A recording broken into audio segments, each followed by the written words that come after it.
నాడు కుట్రలు నేడు కుయుక్తులు ప్రతిపక్షంలో ఉన్నప్పుడు నిరుద్యోగులను వాడుకున్న కాంగ్రెస్ నాయకులు అధికారం చేతికి రాగానే వారి జీవితాలతో ఆడుకుంటున్నారు. డిమాండ్ల సాధన కోసం పోరాడుతున్న నిరుద్యోగులను వేధిస్తున్నారు.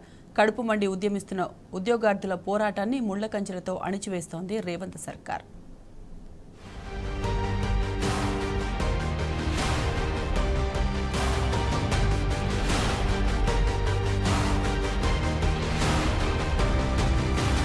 అందితే జుట్టు అందకపోతే కాళ్ళు, ఇదే కాంగ్రెస్ దమన నీతి. ప్రతిపక్షంలో ఉన్నప్పుడు చిలక పలుకులు పలికిన కాంగ్రెస్ నాయకులు ఇప్పుడు నిరుద్యోగులపై కాలకుట్టం చిమ్ముతున్నారు. ఆనాడు ఓట్ల కోసం నిరుద్యోగులకు మాయమాటలు చెప్పి నమ్మబలికి ఓట్లు వేయించుకున్నారు. ఇప్పుడు అధికారంలోకి వచ్చాక వారి జీవితాలతో ఆడుకుంటున్నారు.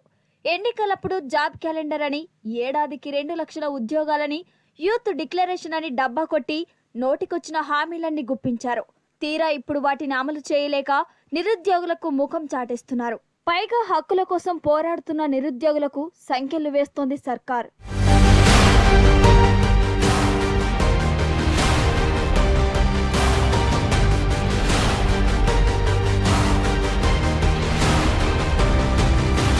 నిజానికి నిరుద్యోగులు రోడ్ల మీదకి రావడానికి కారణం ఎవరు?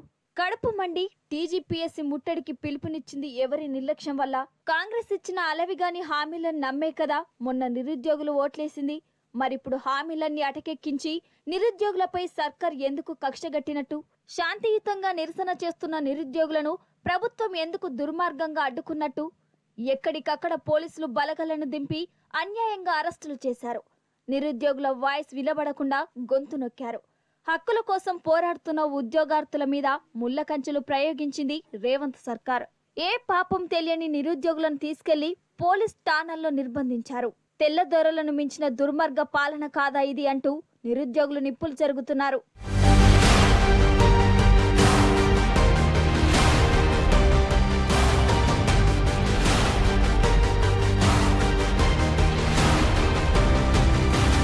ప్రశ్నిస్తే వేధిస్తాం, నిర్లక్ష్యాన్ని నిలదీస్తే అరెస్టులు చేస్తాం, లేదంటే సోషల్ మీడియాలో బురద చల్లుతాం. ఇది కాంగ్రెస్ పాలకులు, వారి వంది మాగదుల తీరు.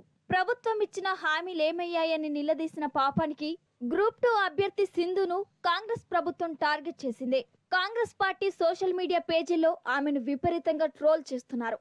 బూతులు తిడుతున్నారు, బెదిరింపులకు పాల్పడుతున్నారు. సింధు పేడ్ ఆర్టిస్ట్ అంటూ బట్ట కాల్చి మీదేసే కుట్రలు చేస్తున్నారు. రేవంత్ సర్కార్ బెదిరింపులపై నిరుద్యోగి సింధు తీవ్రంగా మండిపడింది.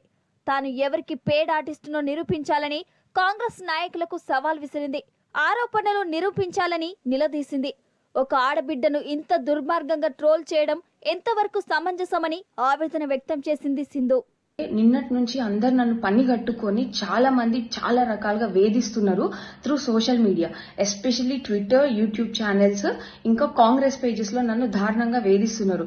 ఎందుకు వేధిస్తున్నారు అని అంటే, నేను కేటీఆర్ మనిషిని, కేటీఆర్ పెయిడ్ ఆర్టిస్ట్ ని అని మాట్లాడుతున్నారు. నేను ఏ రకంగా కేటీఆర్ మనిషిని చెప్పండి. నేను బీఆర్ఎస్ గవర్నమెంట్ ఉన్నప్పుడు కూడా మాకు సంబంధించిన జాబ్ నోటిఫికేషన్స్, ఇంకా దానికి టీఎస్పీఎస్సీకి సంబంధించిన ఇష్యూస్ మీద మేము కంటిన్యూస్ గా ఫైట్ చేస్తూనే వచ్చినాం. గత బీఆర్ఎస్ గవర్నమెంట్ ఉన్నప్పుడు కూడా మేము ఫైట్ చేసినాం, ఇప్పుడు కూడా ఫైట్ చేసినాం. బీఆర్ఎస్ గవర్నమెంట్ ఉన్నప్పుడు మేము కాంగ్రెస్ ని అప్రోచ్ అయినాం. మరి అప్పుడు కాంగ్రెస్ ని అప్రోచ్ అయినందుకు నేను కాంగ్రెస్ కి పెయిడ్ ఆర్టిస్ట్ అయితానా? కాంగ్రెస్ వాళ్ళు నన్ను అప్పుడు కొని ఉన్నారా?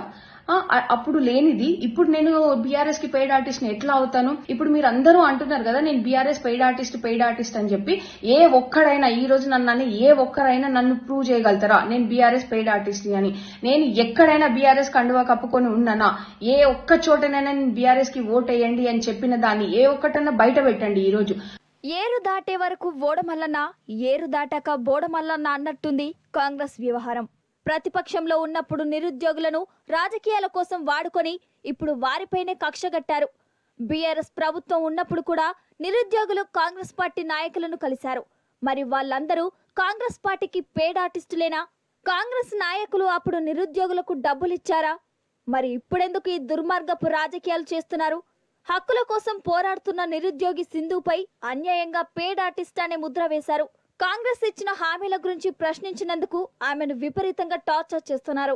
అధికారంలో ఉన్న కాంగ్రెస్ నాయకులకు ఇవాళ నిరుద్యోగులు ఎందుకు చేదయ్యారు? వారి సమస్యలు రేవంత్ ప్రభుత్వానికి ఎందుకు కనిపించడం లేదు? ప్రతిపక్షంలో ఉన్నప్పుడు కాంగ్రెస్ నాయకులు నిరుద్యోగుల చుట్టూ ప్రదక్షిణలు చేశారు కదా.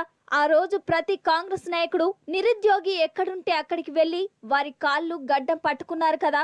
కోదండరాం లాంటి వాళ్ళు ఆనాడు నిరుద్యోగులకు మాయమాటలు చెప్పింది నిజం కాదా? ఉద్యోగాలు ఇస్తామని నమ్మబలికి గొంతు కోయడం వాస్తవం కాదా? ఇప్పుడు అధికారంలోకి వచ్చాక నిరుద్యోగుల జీవితాలతో చెలగాటం ఆడటం దుర్మార్గం కాక ఇంకేమిటి? ఈ పరిస్థితుల్లో మద్దతు కోసం ప్రతిపక్షంలో ఉన్న బీఆర్ఎస్ పార్టీ దగ్గరికి వెళ్లటం తప్పేలా అవుతుందని నిరుద్యోగులు ప్రశ్నిస్తున్నారు.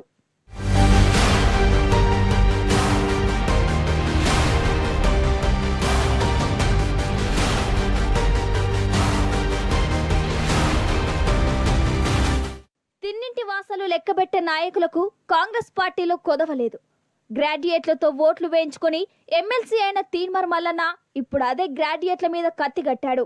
ఒకప్పుడు నిరుద్యోగులను స్టూడియోలో కూర్చోబెట్టుకుని బీఆర్ఎస్ ప్రభుత్వంపై రాళ్లేయించిన తీన్మార్ మల్లన్న ఇప్పుడు ఇదే నిరుద్యోగుల మీద నిప్పులు చెరుగుతున్నాడు. గ్రాడ్యుయేట్ సింధుని దుర్భాషలాడాడు. తీన్మార్ మల్లన్న ఎవరు ఓట్లు వేస్తే ఎమ్మెల్సీగా గెలిచాడు? ఇప్పుడు గ్రాడ్యుయేట్ల బాధలు కనిపించడం లేదా అంటూ నిరుద్యోగులు మండిపడుతున్నారు. ఇంకా ఎంతకాలం ఇలా భయపెట్టి అణిచివేస్తారని నిరుద్యోగులు ఆగ్రహం వ్యక్తం చేస్తున్నారు. బెదిరింపులకు భయపడేది లేదని, డిమాండ్లు సాధించేంత వరకు వెనక్కి తగ్గేది లేదని తేల్చి చెబుతున్నారు.